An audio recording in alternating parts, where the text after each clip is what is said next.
নমস্কার বন্ধুরা, কেমন আছেন? আশা করি ভালোই আছেন। আজকে কিন্তু খুব ঠান্ডা। আজকে কেন ২ দিন ৩ দিন ধরে ভালোই ঠান্ডা। এত ঠান্ডা মনে হয় না যে বিছানা থেকে নামি। আর আমি এমনিও সহসা বিছানা থেকে নামি না, কারণ আমার খুব ঠান্ডার দোষ। আর একটু ঠান্ডা লেগে গেলেই হেঁচে কেশে একদম একাকার। আর চা নিয়ে বসে পড়েছি। কদিন ধরে গরম জলও খাওয়া হচ্ছে না এই আলসের জন্য। রোদ্দুর উঠেছে বুঝতে পারছি, পর্দার ফাঁক দিয়ে আলোটাও দেখা যাচ্ছে। আর মেয়েকে বলেছি আমি যাব না। আর মেয়ে কী করেছে, মেয়ে বড় ছেলেকে নিয়ে ছোট ছেলেকে নিয়ে চলে এসেছে। জামাই এখনও অফিসে যেতে পারিনি, ও স্কুলে নিয়ে যাবে। স্কুলে নিয়ে যাবে ওকে, বড় ছেলেকে। আজকে বড় ছেলের রেজাল্ট আছে। এইটাই একটু ঠান্ডা লেগে গেছে। আর স্কুল থেকে চলেও এসছে। চলে আসার পরে আগে ছোটো ছেলেকে চান করিয়ে দিলাম গরম জল করে। আর যে রেজাল্ট ভালো হয়েছে, পাশ করেছে। এবার আমার বড় নাতি ইয়েতে উঠলো, 6-এ উঠলো। আর ও ও কোথায় পড়ে? ও নিউ ব্যারাকপুর কলোনি বয়েজে পড়ে। আর মেয়ে বলল, মা তাহলে রুটি করেছো, কালকে রয়েছে, তাহলে রুটি খেয়ে নিই এখন। আর পায়েস ছিল, চা দিয়ে রুটি দিয়ে খাওয়া হলো। এক গল্প করতে করতে অনেক দেরি হয়ে গেছে, অনেকটাই দেরি হয়ে গেছে। এবার রান্না কখন হবে, খাওয়া কখন হবে?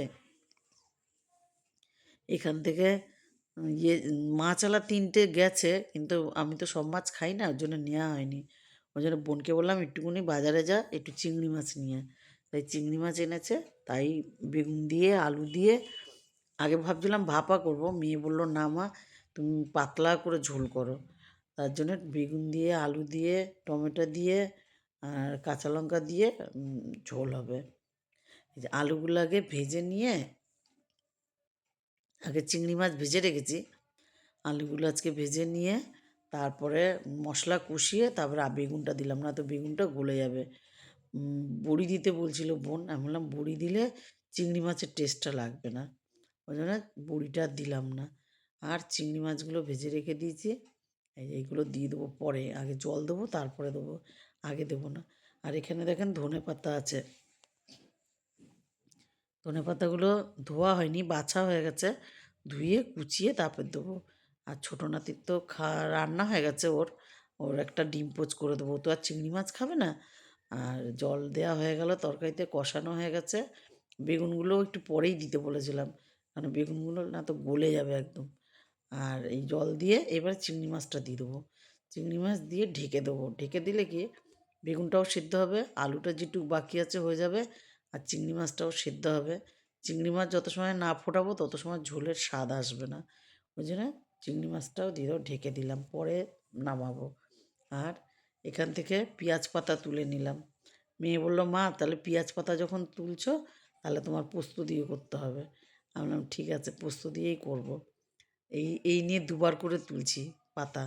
একবার কেটে নিয়ে মেয়ের বাড়ি নিয়ে চলে গেছিলাম, ওখানেও পোস্ত দিয়ে খাওয়াছে। মেয়ে আজকেও বলছে, মা টমেটো দিয়ে সেদিন যেমন করেছিলে টক টক ঝাল ঝাল, ওইভাবে করো, তাহলে খুব ভালো খেতে হবে গরম গরম ভাত দিয়ে। আমি বললাম ঠিক আছে। আর ছাদের উপরেও করেছি, পেঁয়াজ পাতা গাছ উঠেছে, আবার নিচেও করেছি, নিচেও লাগিয়েছি, নিচেও তোমার বড় বড় হয়েছে। আজকে আর তুললাম না, যেতে ইচ্ছা করছে না নিচে, আজকে এগুলোই করি।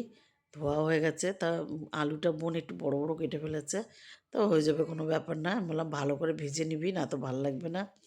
আর ভাতও হয়ে গেছে দেখেন, আজকে খাবো মনে হয় সন্ধেবেলায়। হ্যাঁ, আর ভাত হয়ে গেছে এদিকে, ভাতটা নামিয়ে নেবো। আর এখানে পোস্তটা না, পোস্ত অল্প তো, ওর জন্য মিক্সিতে হবে না। আর আমার মিক্সির ছোটো বাটিটা খুঁজেই পেলাম না, আর বড়োটাতে তো হবেই না, ওর জন্য সিলভারটায় বোন বাটছে। আর চান করে পুজো দিয়ে নিলাম, এবারে চান টান করে পুজো দিয়ে নিলাম। তারপরে বড় ছেলেকে খেতে দেওয়া হয়ে গেছে ওখানে, ওই ঘরে খাচ্ছে, ও টিভি দেখছে, ওকে আগে দিলাম। আমরা যখন খাই খাবো, আর পুজো টুজো দিয়ে তারপরে আমরা 3জনে খেতে বসবো একসাথে।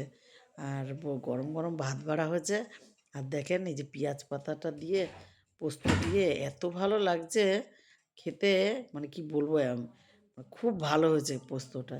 ঝাল যেমন ঝাল তেমন টক, তেমন মানে পোস্তটার বেশ গ্রেভিটা হেভি লাগছে টেস্ট।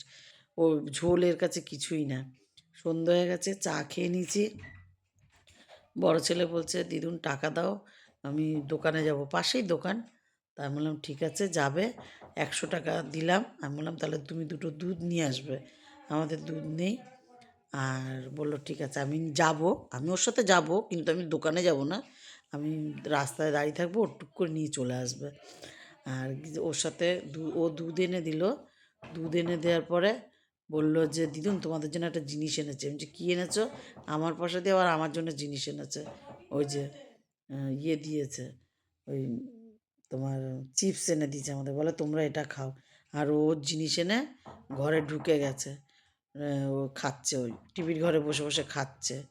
আর আজ এটুকুই। ভালো লাগলে লাইক করুন, কমেন্ট করুন, ভালো থাকুন, সুস্থ থাকুন, শুভরাত্রি।